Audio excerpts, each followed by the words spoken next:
Hello दोस्तों, रवि जी के express में आप सभी का बहुत बहुत स्वागत है। दोस्तों, आज हम भूगोल यानी ज्योग्राफी का टॉपिक लेकर आए हैं। तो टॉपिक का नाम है अक्षांश एवं देशांतर रेखाएं। तो दोस्तों, आज हम अक्षांश एवं देशांतर रेखा से जितने भी प्रकार के प्रश्न बनेंगे वो सारे प्रश्न हम इस वीडियो के माध्यम से कराने वाले हैं। और दोस्तों, बता दें कि इस वीडियो में लगभग 50 प्लस प्रश्न हम कराएंगे, जो कि आपके किसी भी गवर्नमेंट एग्जाम के लिए बहुत हेल्पफुल रहेगा। तो दोस्तों, वीडियो को स्किप न करें, पूरा देखिएगा। तो चलिए, और आपसे एक बात बता दें कि यदि आप हमारे चैनल पर नए हो तो पहले चैनल को सब्सक्राइब कर लीजिए और बेल आइकन को प्रेस कीजिए, ताकि आपको समय पर नोटिफिकेशन मिलता रहे जब भी हम वीडियो अपलोड करें। तो ठीक है दोस्तों, चलिए हम वीडियो को स्टार्ट करते हैं और टॉपिक पे चलते हैं। और एक बात और बता दूं कि यदि आपको वीडियो देखने के बाद अच्छा लगे तो लाइक और शेयर जरूर कीजिएगा। तो चलिए देखते हैं पहला प्रश्न क्या कह रहा है। तो दोस्तों देखिए, यहाँ पर फर्स्ट नंबर का जो क्वेश्चन है ये कह रहा है कि ग्लोब पर उत्तर से दक्षिण की ओर खींची जाने वाली काल्पनिक रेखाएं क्या कहलाती हैं। यानी ग्लोब पर जो उत्तर से दक्षिण की तरफ रेखाएं खींची गई रहती है, काल्पनिक रेखाएं, उन रेखाओं को क्या कहा जाता है? तो उनको देशांतर रेखा कहा जाता है। ठीक है, क्या कहा जाता है? देशांतर रेखा। ग्लोब पर किधर से किधर? तो उत्तर से दक्षिण की ओर खींची जाती है, उनको देशांतर रेखा कहा जाता है। चलिए नेक्स्ट क्वेश्चन देख लेते हैं, और थोड़ा हम यहाँ पे कलर चेंज कर लेते हैं। तो चलिए, तो ठीक है दोस्तों, नेक्स्ट क्वेश्चन देख लेते हैं। तो नेक्स्ट क्वेश्चन बोला है ग्लोब पर पश्चिम से पूरब की ओर खींची गई काल्पनिक रेखा है। यानी पश्चिम से पूरब यदि रहेगा तो उसको क्या बोलते हैं? उसको हम लोग बोलते हैं अक्षांश रेखा। ठीक है, उसको अक्षांश रेखा बोलते हैं। और वही यदि बात कर ले उत्तर से दक्षिण की ओर, तो ये देशांतर रेखाएं होती है। ठीक है, चलिए नेक्स्ट क्वेश्चन देख लेते हैं। दो अक्षांश रेखाओं के मध्य की दूरी होती है। तो दोस्तों, जो दो अक्षांश रेखा के मध्य की दूरी होती है वो कितना होता है? 111 किलोमीटर। और वही यदि बात कर ले दो देशांतर रेखाओं के बीच की दूरी, तो 111.33 ऐसे कुछ लमसम रहता है। तो चलिए नेक्स्ट देख लेते हैं, वो भी क्वेश्चन होगा। देखिए दोस्तों, ये होता है दो देशांतर रेखाओं के मध्य की दूरी होता है कितना? तो 111.32 किलोमीटर। तो नेक्स्ट क्वेश्चन वही है, कितना होता है दो देशांतर रेखाओं के मध्य की दूरी? तो 111.32 किलोमीटर। यानी अक्षांश रेखा से ये ज्यादा होता है, इसकी दूरी, देशांतर रेखा का दूरी अक्षांश रेखा के सापेक्ष में ज्यादा होता है। चलिए, तो नेक्स्ट क्वेश्चन देख लेते हैं। तो दोस्तों, यहाँ पर दो देशांतर रेखाओं के बीच की दूरी को क्या कहा जाता है? तो उसको गोरे बोला जाता है। क्या बोला जाता है? गोरे। यानी दो देशांतर रेखाओं के बीच की दूरी को गोरे कहा जाता है। नेक्स्ट क्वेश्चन देख लेते हैं। यहाँ पर ग्लोब पर देशांतर रेखाओं की कुल संख्या कितनी है? तो दोस्तों, जो ग्लोब पर देशांतर रेखाओं की संख्या टोटल होती है वो कितना होता है? 360 होता है। वही यदि बात कर ले, नेक्स्ट क्वेश्चन दिया है ग्लोब पर अक्षांश रेखाओं की कुल संख्या कितनी है? तो अक्षांश रेखाओं की कुल संख्या 180 होती है। ठीक है, यहाँ पे देख सकते हैं ग्लोब पर अक्षांश रेखाओं की संख्या कितना होता है? 180। वही यदि देशांतर रेखा की बात करें तो 360 होता है। नेक्स्ट बात कर ले, पृथ्वी 1 घंटे में घूमती है। तो 1 घंटे में पृथ्वी कितना घूमती है? तो 15 डिग्री देशांतर घूमती है। 1 घंटे में कितना? 15 डिग्री देशांतर। तो 12 घंटे में कितना डिग्री घूमेगी? तो 12 घंटे में 180 डिग्री देशांतर घूमती है। ठीक है, तो ये सारे चीज याद रखिएगा। तो चलिए, यहाँ से आपको मालूम रहेगा कि 1 घंटा में 15 डिग्री घूमती है, तो यहाँ से कोई भी डाटा दे आप निकाल सकते हैं। 12 घंटे में कितना? 180 डिग्री घूमेगी। चलिए नेक्स्ट क्वेश्चन देख लेते हैं। नेक्स्ट क्वेश्चन है, फिर देखिए वही क्वेश्चन आ गया कि 24 घंटे में पृथ्वी कितना घूमती है? तो 360 डिग्री घूमेगी, चूंकि 1 घंटे में 15 डिग्री घूमती है। ठीक है, तो चलिए नेक्स्ट देख लेते हैं। नेक्स्ट क्वेश्चन बोला है 23.5 डिग्री उत्तरी अक्षांश कहलाता है। तो 23.5 डिग्री जो उत्तरी अक्षांश रहता है इसको क्या बोला जाता है? कर्क रेखा बोला जाता है। और वही 23.5 डिग्री यदि दक्षिणी अक्षांश रहेगा तो उसको क्या बोला जाता है? उसको मकर रेखा बोला जाता है। ठीक है, उत्तरी अक्षांश को क्या बोला जाता है? कर्क रेखा। याद रखिएगा, उत्तरी अक्षांश को ही कर्क रेखा बोला जाता है। चलिए नेक्स्ट देख लेते हैं। तो दोस्तों, नेक्स्ट पॉइंट क्या कह रहा है? यहाँ पर देखिए है 23.5 डिग्री दक्षिणी अक्षांश कहलाता है। तो 23.5 डिग्री दक्षिणी अक्षांश क्या कहलाता है? दक्षिणी अक्षांश को मकर रेखा कहते हैं। यानी मकर रेखा दक्षिणी अक्षांश में होता है। ठीक है, चलिए, और वही कर्क रेखा उत्तरी अक्षांश में 23.5 डिग्री होता है। चलिए नेक्स्ट देख लेते हैं पॉइंट। तो दोस्तों यहाँ पर नेक्स्ट पॉइंट है, कह रहा है 66.5 डिग्री उत्तरी अक्षांश कहलाता है। तो 66.5 डिग्री उत्तरी अक्षांश को क्या कहा जाता है? तो आर्कटिक रेखा कहा जाता है, यानी आर्कटिक रेखा इसको कहा जाता है 66.5 डिग्री उत्तरी अक्षांश को। वही यदि बात कर ले 66.5 डिग्री दक्षिणी अक्षांश को क्या कहा जाता है? तो इसको अंटार्कटिक रेखा कहा जाता है। क्या कहा जाता है? अंटार्कटिक रेखा। 66.5 डिग्री दक्षिणी अक्षांश को अंटार्कटिक रेखा और उत्तरी अक्षांश को आर्कटिक रेखा। चलिए नेक्स्ट पॉइंट देख लेते हैं, 1 डिग्री देशांतर के बीच अंतर होता है। तो दोस्तों जान लीजिए 1 डिग्री देशांतर के बीच कितने मिनट का अंतर होता है? 4 मिनट का अंतर होता है। ठीक है, नेक्स्ट है, पृथ्वी को 1 डिग्री देशांतर पार करने में कितना समय लगता है? तो वही चीज पूछ दिया है, 4 मिनट लगता है। 1 डिग्री देशांतर पार करने में कितना समय लगेगा? तो 4 मिनट का समय लगेगा। वही यदि बात कर ले कर्क संक्रांति उत्तरी अक्षांश में होता है। ठीक है, तो कर्क संक्रांति उत्तरी अक्षांश में होता है, और वही डेट पूछ दिया, मतलब दिन पूछ दिया कि कब होता है? तो 21 जून को होता है। ठीक है, कर्क संक्रांति उत्तरी अक्षांश में होता है कब? 21 जून को होता है। ठीक है, चलिए नेक्स्ट देख लेते हैं।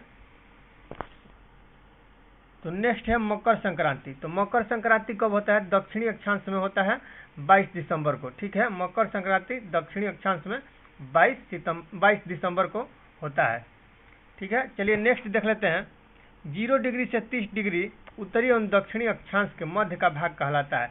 यानी 0 डिग्री से 30 डिग्री के बीच उत्तरी एवं दक्षिणी अक्षांशों का जो मध्य का भाग रहता है उसे ही हम लोग उष्णकटिबंधीय क्षेत्र कहते हैं। ठीक है, उष्णकटिबंधीय क्षेत्र बोला जाता है। ठीक है, चलिए नेक्स्ट देख लेते हैं, 0 डिग्री अक्षांश रेखा स्थित है। तो जो 0 डिग्री अक्षांश रेखा है वो कहाँ स्थित है? तो अटलांटिक महासागर में स्थित है। कहाँ है? अटलांटिक महासागर में 0 डिग्री अक्षांश रेखा स्थित है। चलिए अब नेक्स्ट देख लेते हैं, 0 डिग्री देशांतर रेखा है। 0 डिग्री देशांतर रेखा ये कहाँ स्थित है? तो ये भी अटलांटिक महासागर में ही स्थित है। और 0 डिग्री अक्षांश रेखा का बात कर ले तो ये भी अटलांटिक में है। 0 डिग्री देशांतर रेखा ये भी अटलांटिक महासागर में है। चलिए नेक्स्ट क्वेश्चन देख लेते हैं। यहाँ पर नेक्स्ट क्वेश्चन है, 45 डिग्री से 66.5 डिग्री 45 डिग्री से 66.5 डिग्री उत्तरी और दक्षिणी अक्षांशों के मध्य का भाग कहलाता है। तो दोस्तों इसको शीतोष्ण कटिबंध बोला जाता है। यानी 45 डिग्री से 66.5 डिग्री के मध्य उत्तरी और दक्षिणी अक्षांश का जो भाग रहता है उसको क्या बोला जाता है?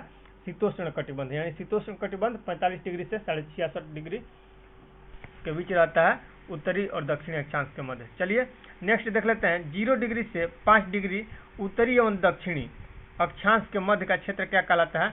तो उसी को डोलड्रम या शांत पेटी बोला जाता है। ठीक है, यानी डोलड्रम या शांत पेटी कहाँ से कहाँ तक पाया जाता है? तो 0 डिग्री से 5 डिग्री उत्तरी और दक्षिणी अक्षांशों के मध्य पाया जाता है, उसे डोलड्रम या शांत पेटी कहा जाता है। चलिए नेक्स्ट देख लेते हैं, 40 डिग्री से 65 डिग्री दक्षिणी अक्षांश में बहने वाली हवा है।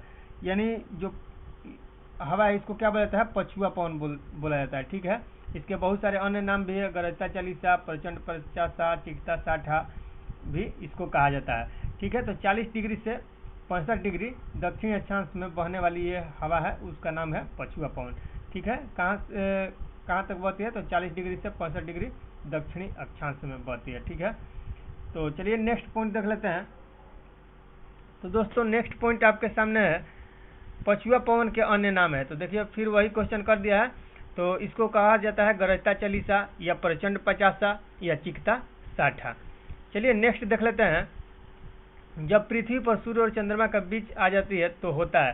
यानी जब पृथ्वी सूर्य और चंद्रमा का बीच में आ जाती है तो क्या होता है? चंद्र ग्रहण होता है। यानी सूर्य और चंद्रमा के बीच में जब पृथ्वी आ जाता है तो उस समय चंद्र ग्रहण होता है। ठीक है, वही यदि बात कर लें, जब पृथ्वी और सूर्य के बीच चंद्रमा आ जाता है तो सूर्य ग्रहण होता है। यानी नेक्स्ट क्वेश्चन वही है, जब चंद्रमा पृथ्वी और सूर्य के बीच में आ जाता है तो क्या होता है? सूर्य ग्रहण होता है। ठीक है, चलिए नेक्स्ट पॉइंट देख लेते हैं, पूर्ण सूर्य ग्रहण हमेशा होता है। तो पूर्ण सूर्य ग्रहण कब होता है? तो ये अमावस्या के दिन होता है। ठीक है, नेक्स्ट पॉइंट है, पूर्ण चंद्र ग्रहण हमेशा होता है। ये कब होता है? तो पूर्णिमा के दिन होता है।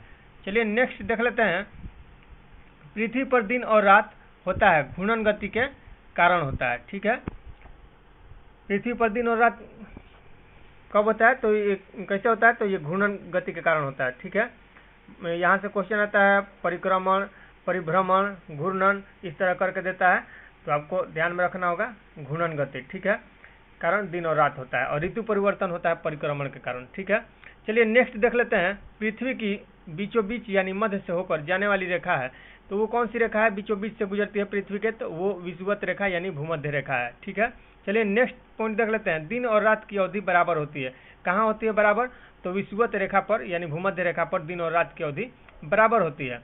वसंत विषुव होता है, तो दोस्तों जो वसंत विषुव होता है, वसंत इक्विनोक्स, वो कब होता है, तो ये होता है 21 मार्च को, यानी वसंत विषुव कब होता है, 21 मार्च को होता है। ठीक है, वही यदि शरद विषुव का बात कर लें तो शरद विषुव 23 सितंबर को होता है। ठीक है, चलिए नेक्स्ट देख लेते हैं पॉइंट। 0 डिग्री देशांतर को कहा जाता है, तो दोस्तों 0 डिग्री देशांतर को क्या कहा जाता है, तो 0 डिग्री देशांतर को ही प्रधान देशांतर रेखा या ग्रीनविच रेखा कहा जाता है। किसको, 0 डिग्री देशांतर रेखा को। चलिए नेक्स्ट देख लेते हैं। 0 डिग्री देशांतर रेखा यानी ग्रीनविच मीन टाइम स्थित है कहाँ है, तो ये इंग्लैंड में स्थित है। नेक्स्ट क्वेश्चन देख लेते हैं। भारत का मानक समय गुजरता है, तो भारत का मानक समय कहाँ से गुजरता है, तो इलाहाबाद के नैनी से गुजरता है। चलिए नेक्स्ट पॉइंट देख लेते हैं। सॉरी दोस्तों,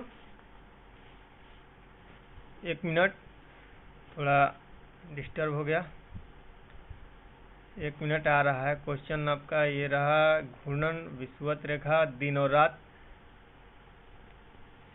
ये मेरा मिस्टेक हो गया, हमसे उसके लिए माफ़ी चाहता हूँ। तो चलिए हम आ गए क्वेश्चन पे। ठीक है, देख लेते हैं। तो भारत का मानक समय कहा जाता है, तो ये भारत का मानक समय किसे कहा जाता है, तो 82.5 डिग्री पूर्वी देशांतर रेखा को कहा जाता है। ठीक है, चलिए नेक्स्ट देख लेते हैं पॉइंट। तो नेक्स्ट पॉइंट है भारतीय मानक समय तथा ग्रीनविच समय के मध्य अंतर है, कितना है, तो 5 घंटा 30 मिनट यानी 5.5 घंटा या आगे है। ठीक है, यानी 5.5 घंटा का अंतर है। तो चलिए नेक्स्ट पॉइंट देख लेते हैं। अंतर्राष्ट्रीय तिथि रेखा माना जाता है, तो अंतर्राष्ट्रीय तिथि रेखा किसको माना जाता है, तो ये 180 डिग्री देशांतर रेखा को अंतर्राष्ट्रीय तिथि रेखा माना जाता है।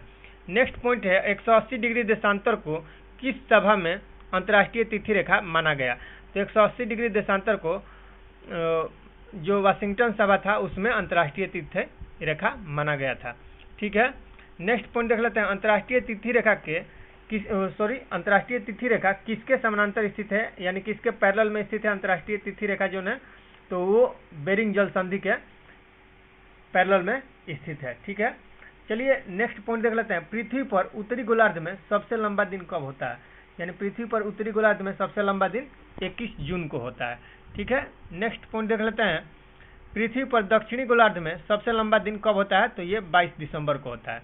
ठीक है, दक्षिणी गोलार्ध में कब होता है लंबा दिन, तो 22 दिसंबर को होता है। पृथ्वी पर उत्तरी गोलार्ध में सबसे छोटा दिन कब होता है, तो उत्तरी गोलार्ध में छोटा दिन होता है 22 दिसंबर को। वही यदि बात कर ले पृथ्वी पर दक्षिणी गोलार्ध में सबसे छोटा दिन कब होता है, तो 21 जून को होता है, यानी दक्षिणी गोलार्ध में सबसे छोटा दिन कब होता है, 21 जून को। ठीक है, नेक्स्ट पॉइंट देख लेते हैं। सूर्य और पृथ्वी के बीच अधिकतम दूरी कितना किलोमीटर है, तो सूर्य और पृथ्वी के बीच अधिकतम दूरी 15.2 करोड़ किलोमीटर है। ठीक है, कितना है, सूर्य और पृथ्वी के बीच अधिकतम दूरी 15.2 करोड़ किलोमीटर।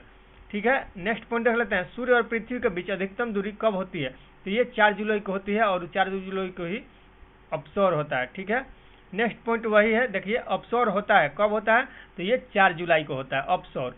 ठीक है, और एक उपसौर होता है तो वो 3 जनवरी को होता है। ठीक है, चलिए नेक्स्ट देख लेते हैं। सूर्य और पृथ्वी के बीच न्यूनतम दूरी है, सूर्य और पृथ्वी के बीच न्यूनतम दूरी कितनी है, तो 14.73 करोड़ किलोमीटर। नेक्स्ट पॉइंट देख लेते हैं। सूर्य और पृथ्वी के बीच न्यूनतम दूरी कब होती है, तो ये 3 जनवरी को होती है। चलिए नेक्स्ट देख लेते हैं। उपसौर कब होता है, तो उपसौर होता है 3 जनवरी को। ठीक है, नेक्स्ट पॉइंट देख लेते हैं। उपसौरिक तथा अपसौरिक को मिलाने वाली रेखा को कहा जाता है, यानी इसको एपिसाइड रेखा कहा जाता है। नेक्स्ट पॉइंट देख लेते हैं। कर्क रेखा और मकर रेखा के बीच अक्षांश का अंतर है, यानी कर्क रेखा और मकर रेखा के बीच कितने अक्षांश का अंतर है, तो ये 47 डिग्री अक्षांश का अंतर है। ठीक है दोस्तों, आशा करते हैं कि आपको सारा क्वेश्चन समझ में आ गया होगा और सारा कन्फ्यूजन दूर हो गया होगा इस टॉपिक से। तो इसी तरह के अपडेट्स पाते रहने के लिए चैनल को सब्सक्राइब कर लीजिएगा, और जब भी हम वीडियो अपलोड करेंगे तो आपको नोटिफिकेशन मिलेगा, उसके लिए बेल आइकन प्रेस कर दीजिएगा। तो ठीक है दोस्तों, मिलते हैं नेक्स्ट वीडियो में, तब तक के लिए आज्ञा दीजिए और मन लगा के तैयारी कीजिए। सफलता आपके कदमों में, अंतर प्रयास करना ही हमारा कर्म है, बाकी सब ऊपर वाले पर छोड़ दीजिए, और ऊपर वाला भी उसी का साथ देता है जो अपने से कुछ करने का हिम्मत रखते हैं। ठीक है, तो okay, bye, take care, thanks.